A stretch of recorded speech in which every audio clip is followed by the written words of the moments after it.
आमर ये जो कोरोना परिस्थिति लगी रही सबुआड़े दुर्विषह परिस्थिति पाठ पढ़ा आम असंभव हो किंतु आम जानी असंभव बोली गोटे शब्द आम पाखे ना तेणु आम शिक्षा संयोग कार्यक्रम में सामिल होगा पढ़ा बढ़ा आगक जा तेणु से परिप्रेक्षी में आज आम पढ़ा षष्ठ श्रेणी साहित्य बहिर प्रथम पद्य जन्मभूमि जन्मभूमि प्रथम कालांश किए लिखिं किए कहीपर जन्मभूमि कविता ये जन्मभूमि कविता को लिखिं पद्मचरण पट्टनायक से जड़े जातीयवादी कवि भाव में सुपरिचित एवं लेखागुड़िक मध्य स्वर्ण रेणु पद्मपाखुड़ा सूर्यमुखी आशा मंजरी गोलाप गछ और सुनार देश ये सब पुस्तिका से रचना कर सबुठारे परिचित हो पारे आज आम पढ़ा जन्मभूमि तो प्रथम आम ठीक भाव में आवृत्ति करवा द्वारा आम पद्यटर भावावे बुझीपारे तो ये कवि जन्मभूमि प्रति आम कि कर्तव्य रही से विषय सूचना प्रदान कर कविता पढ़ुची पे ध्यान देकी शुणा आदि किसी असुविधा अच्छी आम पर आलोचना करवा जन्मभूमि कवि पद्मचरण पट्टनायक जे देशे जन्मी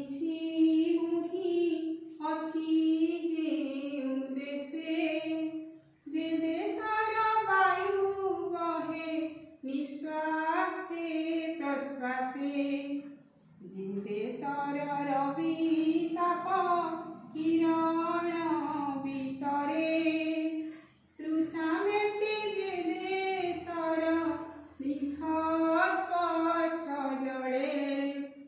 अर्थात जो देश में जन्म होती से हूँ मोर जन्मभूमि तारी पानी पवन रे आम शरीर गढ़ा तारी पवन को मो श्वासक्रिया ग्रहण करुछि से देशर सूर्य किरण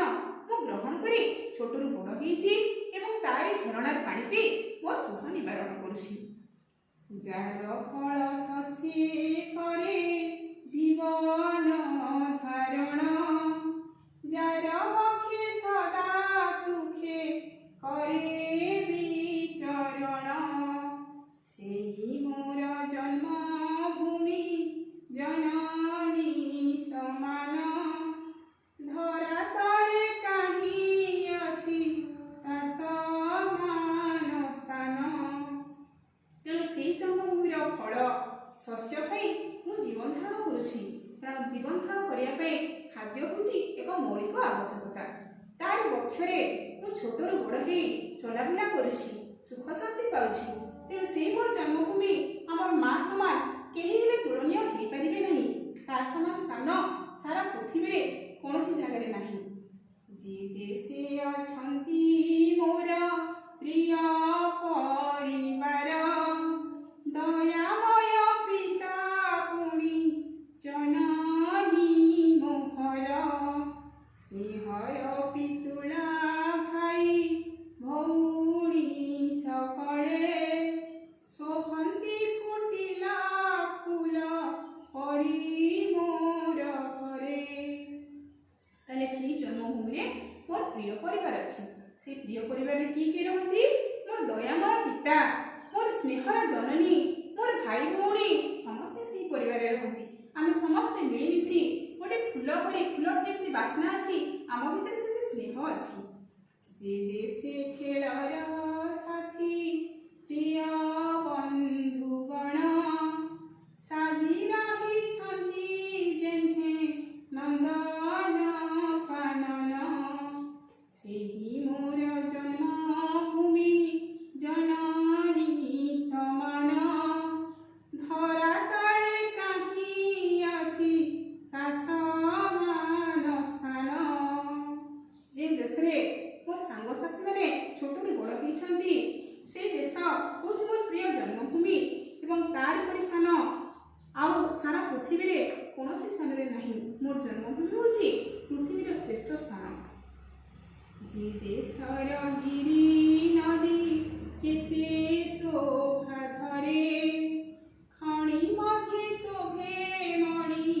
मुकुता सागरे असंख्य नक्षत्र शोभे सुनील आकाशे नव जलधर संगे सदा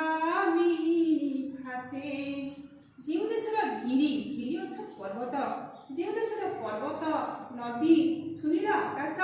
केते प्रकार शोभा धारण करे जहाँ खଣି ମଧ୍ୟରେ ମଣି ସାଇତା ହୋଇ ରହିଛି ଯାହା ସାଗର ବା ସମୁଦ୍ର ମଧ୍ୟରେ ମୁକ୍ତା ସାଇତା ହୋଇ ରହିଛି ଏବଂ ସୁନୀଳ ଆକାଶରେ ଜଳଧର ଅର୍ଥାତ୍ ମେଘ ସହିତ ବିଜୁଳି ଶୋଭା ପାଉଛି ସେଇ ଦେଶ ସେଇ ଜନ୍ମମାଟି ହେଉଛି ମୋର ଯେ ଦେଶ କାନନେ ଶୋଭେ କେତେ ତୋର ଫୁଲ କଳ କଣ୍ଠେ ଗାଏ ଗୀତ ବିହଙ୍ଗମ କୂଳ ସେହି ମୋର ଜନ୍ମଭୂମି ଜନନୀ ସମାନ ଧରା ତଳେ କାହିଁ ଅଛି ପାସମାନ ସ୍ଥାନ ସେ ଦେଶର କାନନରେ ଅର୍ଥାତ୍ ଗଣରେ ସୁନ୍ଦର ସୁନ୍ଦର ଫୁଲ ଗୁଡ଼ାକ ଫୁଟିଛି ବିଭିନ୍ନ ପକ୍ଷୀ ଅଳପଳ ରାବରେ ତାଙ୍କର ଗୀତ ଗାଉଛନ୍ତି ଆଉ ସେଇ ମୋର ଜନ୍ମଭୂମି ସମଗ୍ର ପୃଥିବୀରେ ମୋର ଜନ୍ମଭୂମି ସମାନ ଆଉ କୌଣସି ସ୍ଥାନ ନାହିଁ ଯାର ଅନ୍ନ ଜଳ ଖାଇ ଶରୀର ଜୀବିତ ଯାହା ନାମେ ଧରା ତଳେ ହୁଏ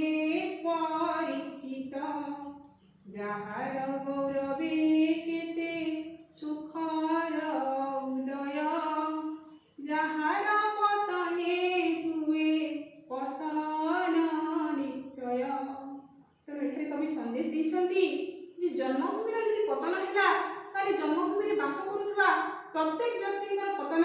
ସୁନିଶ୍ଚିତ ତେଣୁ ସେହି ଜନ୍ମଭୂମିର ଅନ୍ନ ଜଳ ଖାଇ ମୋ ଶରୀର ଜୀବିତ ଅଛି ତାରି ପରିଚୟ ନେଇ ମୁଁ ଏହି ସମଗ୍ର ପୃଥିବୀରେ ପରିଚିତ ହେଉଛି ତାହେଲେ ପିଲାମାନେ ଆମେ କାହାର ପରିଚୟ ନେଇ ପରିଚିତ ହେଉଛି ଭାରତର ଆମେ ସମସ୍ତେ ହେଉଛେ ଭାରତୀୟ ଦୂର ଦେଶେ ଥାଇ ଯାକୁ କରିଲେ ସ୍ମରଣ ଘାଣ୍ଟି ହୁଏ ମନ ଦୁଃଖେ ଝୁରହି ନୟନ ତାହା ଲାଗି ଶରୀରର ରକ୍ତ ବିନ୍ଦୁ ଦାନ ଯେ ନ କରେ କୃତଘ୍ନ ସେ ଅସୁର ସମାନ ଦୂର ଦେଶେ ଥାଇ ଯାକୁ କରିଲେ ସ୍ମରଣ ଯେତେବେଳେ ଆମେ ଆମ ଦେଶରୁ ଦୂରକୁ ଯାଉ ସେହି ସମୟରେ ଆମ ଦେଶ କଥା ଆମର ମନେ ପଡ଼େ ମନଟା କେମିତି ଗୋଳେଇ ଘାଣ୍ଟି ହୁଏ ଦୁଃଖରେ ମନ ଭାଙ୍ଗି ପଡ଼େ ଆଉ ସେହି ଶରୀରର ବିଭିନ୍ନ ଉପକାରରେ ଆମ ଶରୀର ଗଢ଼ା ହେଇଛି ତେଣୁ କୃତଘ୍ନ କାହାକୁ କହିବା ଯିଏ ଉପକାରୀର ଉପକାରକୁ ମନେ କରେ ନାହିଁ ତାକୁ ଭୁଲିଯାଏ ତାକୁ ଆମେ କୃତଘ୍ନ ବୋଲି କହିଥାଉ ଠିକ୍ ସେମିତି ଯେ ଜନ୍ମଭୂମିର ଏସବୁ ଉପକାରକୁ ମନେ ରଖେ ନାହିଁ ଏବଂ ଆବଶ୍ୟକ ସ୍ଥଳେ ଜନ୍ମଭୂମି ପାଇଁ ନିଜର ସର୍ବସ୍ୱ ଦେବା ପାଇଁ ପଛେଇ ଯାଏ ତାକୁ ଆମେ କୃତଘ୍ନ ବୋଲି କହିବା ଖୋଲି ଦେଖ ଇତିହାସ କେତେ ମହାବୀର ସ୍ୱଦେଶ ମଙ୍ଗଳେ ଦେଇ ଅଛନ୍ତି ଶରୀର ନିଜ ସୁଖ ଶାନ୍ତି ଘର ପରିବାର ବୁଲି ଦ୍ୱାରେ ଦ୍ୱାରେ ବୁଲିଛନ୍ତି ଘେନି ଭିକ୍ଷା ଝୁଲି ଅତୀତର କଥା କିଏ କହେ ଇତିହାସ କହେ ତାହେଲେ ଯଦି ଆମେ ଆମ ଦେଶର ଇତିହାସକୁ ଖୋଲି ଦେଖିବା ତାହେଲେ ଅନେକ ମହାବୀରଙ୍କର ଉଦାହରଣ ସେଠାରେ ଅଛି ଯେଉଁମାନେ ଆମ ଦେଶର ମଙ୍ଗଳ ପାଇଁ ନିଜକୁ ତ୍ୟାଗ କରିଛନ୍ତି ଦେଶ ପାଇଁ ନିଜର ପରିବାରକୁ ତ୍ୟାଗ କରିଛନ୍ତି ନିଜର ସ୍ୱାର୍ଥକୁ ତ୍ୟାଗ କରିଛନ୍ତି ଏବଂ ନିଜର ସୁଖ ଶାନ୍ତି ଭୁଲି ସେମାନେ ଦ୍ୱାରେ ଦ୍ୱାରେ ବୁଲି ଦେଶ ପାଇଁ ସର୍ବସ୍ୱ ଦାନ କରିବା ପାଇଁ ଦେଶ ପାଇଁ ଆଗେଇ ଆସିବାକୁ ସେମାନେ ଭିକ୍ଷା ମାଗିଛନ୍ତି ମୁଣ୍ଡ ଝାଳ ଗୋଡ଼ିଏ ମାରି ଲୋକଙ୍କ ମଙ୍ଗଳେ ଲେଖି ଯାଇଛନ୍ତି ନାମ ଅକ୍ଷୟ ଅକ୍ଷରେ କାଳେ କାଳେ ଲୋକ ମୁଖ ଘୋଷେ ତାଙ୍କ ନାମ ଧନ୍ୟ ତାଙ୍କ ପିତା ମାତା ଧନ୍ୟ ଜନ୍ମସ୍ଥାନ ମୁଣ୍ଡ ଝାଳ ଗୋଡ଼ରେ ମାରି ଅର୍ଥାତ୍ ସେମାନେ ପରିଶ୍ରମ କରି ଲୋକମାନଙ୍କ ମଙ୍ଗଳ ପାଇଁ ତାଙ୍କର ନାମ ଅକ୍ଷୟ ଅକ୍ଷରେ ଅକ୍ଷୟ କ'ଣ ଯାହା କ୍ଷୟ ହୁଏ ନାହିଁ ଯାହାକୁ ଲୋକମାନେ କାଳ କାଳ ଧରି ମନେ ରଖନ୍ତି କାଳେ କାଳେ ଲୋକମୁଖ ଲୋକମାନେ ତାଙ୍କର ନାଁ ତାଙ୍କର ଚରିତ୍ର ତାଙ୍କର ଗୁଣାବଳୀକୁ ମନେ ରଖୁଛନ୍ତି ତେଣୁ କେବଳ ସେମାନେ ଧନ୍ୟ ନୁହନ୍ତି ତାଙ୍କୁ ଜନ୍ମ କରିଥିବା ପିତାମାତା ମଧ୍ୟ ଧନ୍ୟ ତାଙ୍କୁ ଧାରଣ କରିଥିବା ଏହି ଜନ୍ମଭୂମି ମଧ୍ୟ ଧନ୍ୟ ତ ପିଲାମାନେ ଆଜି ଆମେ କବିତାଟିକୁ ଭାବାବୃତ୍ତି କଲେ এই কবিতাରେ ଆମେ କେତେକ ନୂତନ ଶବ୍ଦ ମଧ୍ୟ ଶିଖିଲେ ତାହେଲେ କ'ଣ କ'ଣ ନୂତନ ଶବ୍ଦ ଆମେ ଶିଖିଲେ ଏଠି ଦେଖିବା ତୃଷ୍ଣା କାନନ ସ୍ନିଗ୍ଧ ତୋରା ସ୍ୱଚ୍ଛ ବିହଙ୍ଗମ ସୌଦାମିନୀ ହୃଦୟ। ଏଠି ଆମେ ଯେଉଁ ପଦ୍ୟ ଗୁଡ଼ାକ ପଢ଼ିଲେ ପଦ୍ୟରେ ଯେଉଁ କଠିନ ଶବ୍ଦ ଗୁଡ଼ାକ ଥିଲା ସେ କଠିନ ଶବ୍ଦ ଗୁଡ଼ାକର ଅର୍ଥ ଲେଖା ହେଇଛି। ୟାକୁ ଆମେ ଟିପା ଖାତାରେ ଲେଖିନେବା। ଠିକ୍ ଅଛି ପିଲାମାନେ। ତ ଆମେ ତ ପରିଚୟ କରିପାରିଲାନି, ନିଜକୁ ଜାଣିବା ନିହାତି ଦରକାର। ଜାଣିଲେ କ'ଣ ହୁଏ ନା ସ୍ନେହ ବଢ଼େ, ଆନ୍ତରିକତା ବଢ଼େ। ତ ମୁଁ ପ୍ରଥମେ ନିଜ ପରିଚୟ ଦେଇ ଦେଉଛି। ମୁଁ ହେଉଛି କିରଣ ଶର୍ମା, ଗୋବିନ୍ଦପୁର କ୍ଲଷ୍ଟର ବାମରା ବ୍ଲକରେ ମୁଁ ଶିକ୍ଷୟିତ୍ରୀ ଭାବରେ ତୁମପରି ପିଲାମାନଙ୍କୁ ପାଠ ପଢ଼ାଏ। ମୁଁ ସରକାରୀ ନୋଡାଲ ଉଚ୍ଚ ବିଦ୍ୟାଳୟ ଷ୍ଟେସନ ବସ୍ତିରେ ପାଠ ପଢ଼ାଉଛି। ତ ଠିକ୍ ଅଛି ପିଲାମାନେ, ଧୈର୍ଯ୍ୟ ସହଯୋଗ ସହିତ ଏ ଶ୍ରେଣୀରେ ଶୁଣିଥିବାରୁ ସମସ୍ତଙ୍କୁ ଅଶେଷ ଅଶେଷ ଧନ୍ୟବାଦ।